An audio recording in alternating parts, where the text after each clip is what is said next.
Hi, this is a bunch of crap here. I'm just going to go over these AR-500 targets and these shepherd hooks that I made out of 1/2-inch rebar.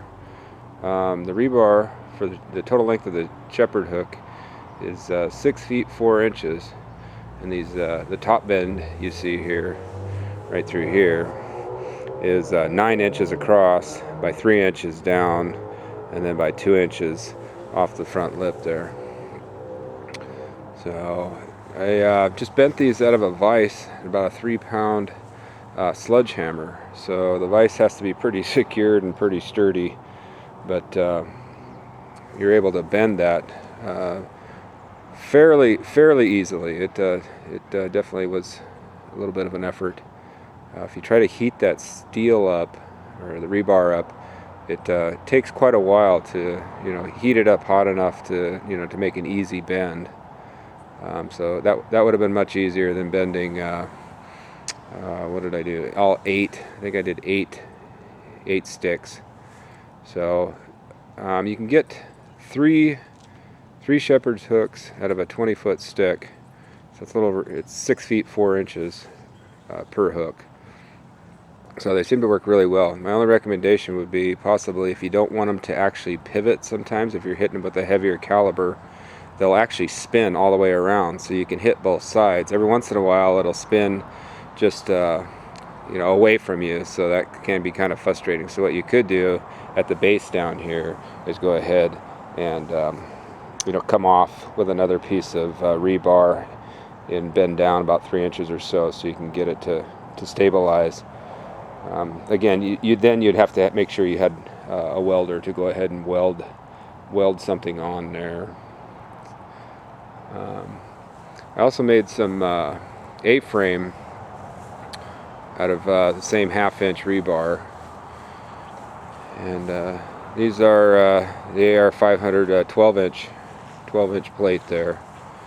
And what I did here is I used a 1-inch poly, black poly. It's about 60 psi. It's a little flimsier. So this 1-inch poly here.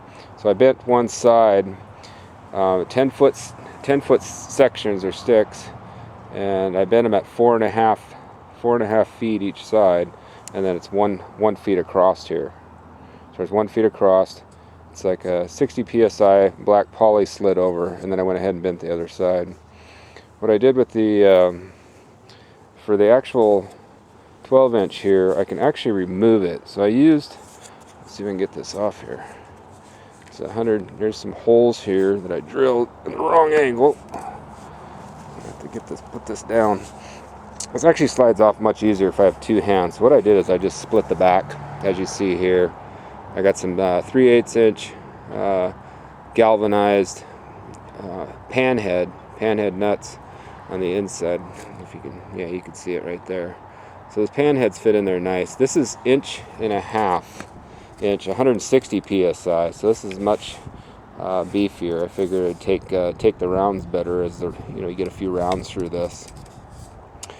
This here comes in a roll of 1 foot wide.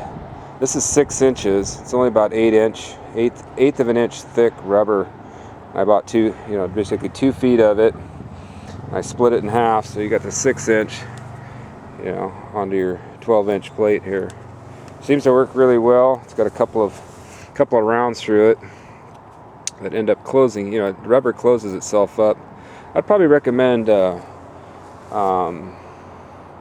a mud flap. I've heard other people use mud flaps, a little bit thicker rubber. This seems to work all right for now. So, but the rebar is also easily bent. This actually was easier than the shepherd's hooks, because the bend radiuses were much bigger. But boy, they sure work well. So that rubber strap there is 1 foot by 6 inches wide. Alrighty. Well, this is my the ARs and the shepherd's hook with the 8-inch plates. Been enjoying them quite a bit. All right, well, thanks for watching.